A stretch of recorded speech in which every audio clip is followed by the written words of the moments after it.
I think it's more important to have a quick look at what we see and what we have seen in the past. So crimes follows some simple principles. I think if you go back in history, the motivators are more or less always the same. Now the world is changing, and you mentioned it, technology is changing at a very, very fast pace right now, and criminals are always a little bit ahead, and they will find ways to use and to make profit out of new developments, new technologies. So to get a bit more specific, what do we see? We've seen a lot of changes in cybercrime.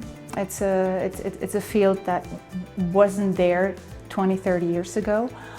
It is here now. And with every step technology takes, there are new opportunities. Let's take an example when we take the grandchild scam. Long time ago, it was a phone call. Someone said something and said, "Oh, I'm your distant or I'm your long-lost grandchild. I need help." So that was the easiest, that was how it began. Now we are at a point where we can actually imitate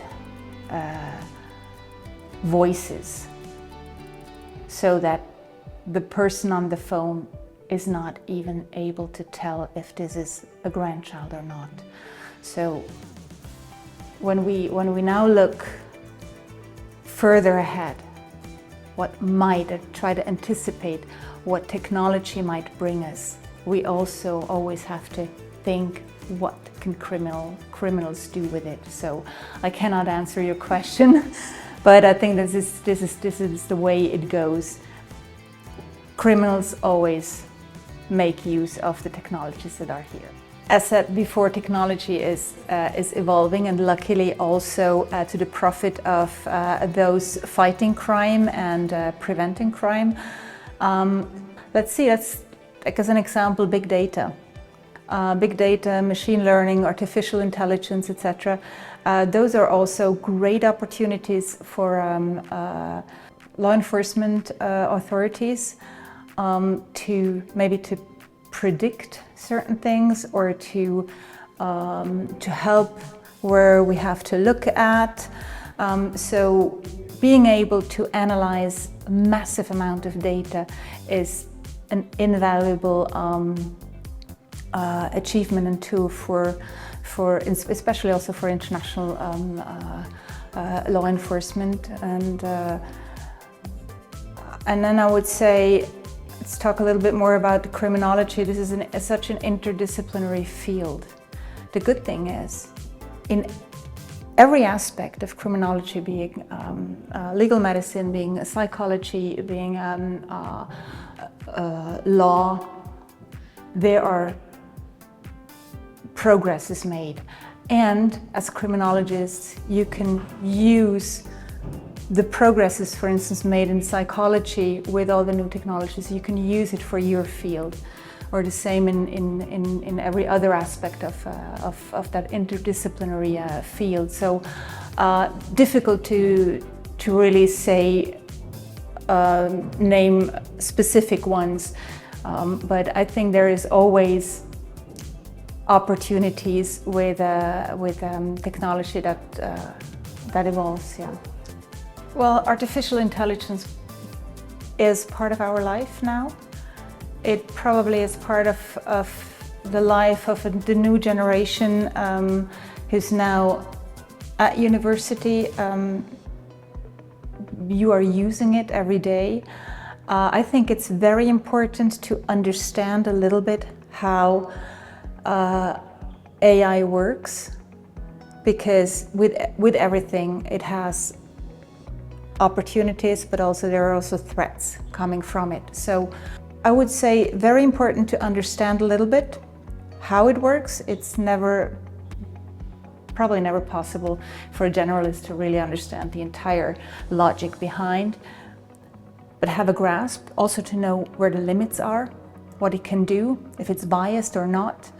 I do also see a lot of challenges coming up with, well, artificial intelligence, especially limitations in the legal field. So who is to punish in an accident with a self-driving car? So there are a lot of things coming up.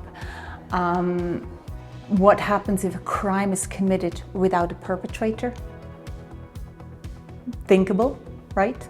So I think it's like with all the new technologies, we just have to have it in our toolbox, see how it evolves, and use it. Or let me use an example. Cars. For most of the time car existed, they had 4 wheels and 2 or 4 seats. That has not really changed. But what has changed is the way they're made, the speed, etc., and also the security. So we have to look at the things in time, how they develop, and make sure we are not losing track of important steps ahead. So no one would construct a car without a safety belt. If I try to look forward in 10 years from now, and since I'm already a little bit older, I can look back 10 years.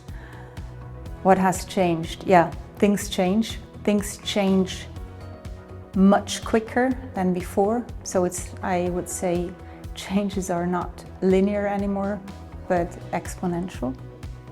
And we need to develop skills and tools to live up to this and to manage all this. There are so many mores coming on in our life, more information, more expectations, more this, more that, and we have to manage this. Now, as a student now, the advice I would give to students is actually very simple.